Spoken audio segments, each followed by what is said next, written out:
للہ رب العالمین الصلاۃ والسلام علی سید المرسلین اما بعد اعوذ باللہ من الشیطان الرجیم بسم اللہ الرحمن الرحیم الصلاۃ والسلام علیک یا رسول اللہ وعلی آلک و اصحابک یا حبیب اللہ الصلاۃ والسلام علیک یا نبی اللہ وعلی آلک و اصحابک یا نور اللہ۔ السلام علیکم ناظرین، بی بی بارسا وظائف چینل میں آپ سبھی کو خوش آمدید کہتی ہوں۔ آج میں سورہ کوثر کا ایک ایسا مجرب وظیفہ لے کر حاضر ہوئی ہوں۔ یہ وظیفہ اگر میری وہ بہنیں اور بھائی کر لیتے ہیں جن کو اولاد نہ ہونے کی وجہ سے بہت پریشانی ہے، جن کی شادی کو بہت زیادہ ٹائم ہو چکا ہے اور ان کے یہاں اولاد نہیں ہو رہی ہے، یا جن کی رپورٹ بھی کلیئر ہے پھر بھی ان کا مسئلہ حل نہیں ہو رہا ہے، انہیں کرنا یہ ہے کہ اپنا داہنا ہاتھ اپنے سر پر رکھ کر اس طرح سے پڑھنا ہے جیسے میں بتاؤں گی۔ یقین کیجئے 5 دن کے اندر اندر ان کا مسئلہ حل ہو جائے گا۔ اللہ تبارک و تعالیٰ سے جو بھی مانگ رہے ہیں، چاہے وہ کسی بھی حوالے سے مانگ رہے ہیں، وہ مل جائے گا، کیونکہ اتنا مجرب وظیفہ ہے۔ جس نے بھی یہ کیا ہے اللہ رب العزت نے ان کی حاجت کو ضرور پورا کیا ہے۔ یہ عمل سورہ کوثر کا عمل ہے، یہ 3 آیات پر مشتمل ہے، لیکن اس کو پڑھنے کی فضیلت جو ہے وہ بہت زیادہ ہے۔ کوئی بھی مسلمان اگر کسی پریشانی کے وقت سورہ کوثر کو پڑھتا ہے اور پڑھ کر اللہ پاک سے دعا کرتا ہے تو اللہ رب العزت اس بندے کی دعا قبول کرتا ہے، کیونکہ سورہ کوثر رسول صلی اللہ علیہ وآلہ وسلم پر اس وقت نازل ہوئی جس وقت آپ صلی اللہ علیہ وآلہ وسلم انتہائی پریشان تھے،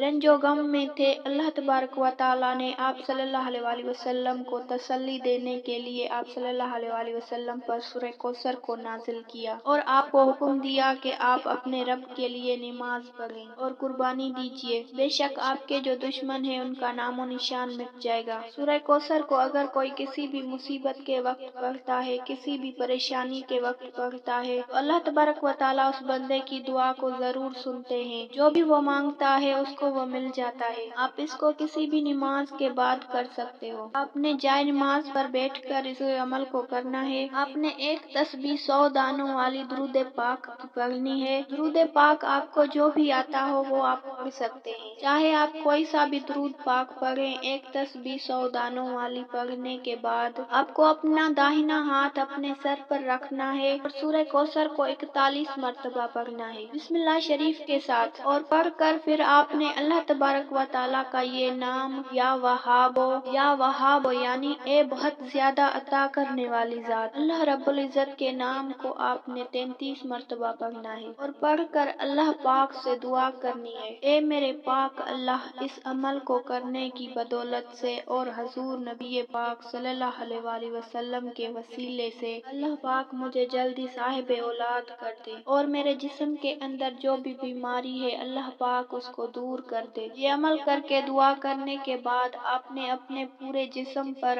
آپ نے 3 بار پھونک مار دینی ہے۔ یقین کیجئے چھوٹا سا عمل کرنے سے اللہ رب العزت آپ کے جسم میں جو بھی بیماری ہوگی اس کو دور کر دیں گے۔ کوئی بندش ہے، کوئی رکاوٹ ہے، کوئی جادو ہے، جو بھی مسئلہ ہوگا وہ دور ہو جائے گا۔ تو یہ عمل آپ لازمی کریں اور ویڈیو کو لازمی شیئر بھی کریں تاکہ اس ویڈیو سے دوسرے بھی فائدہ اٹھا سکیں، اور میرے چینل کو ضرور سبسکرائب کریں۔ جزاک اللہ۔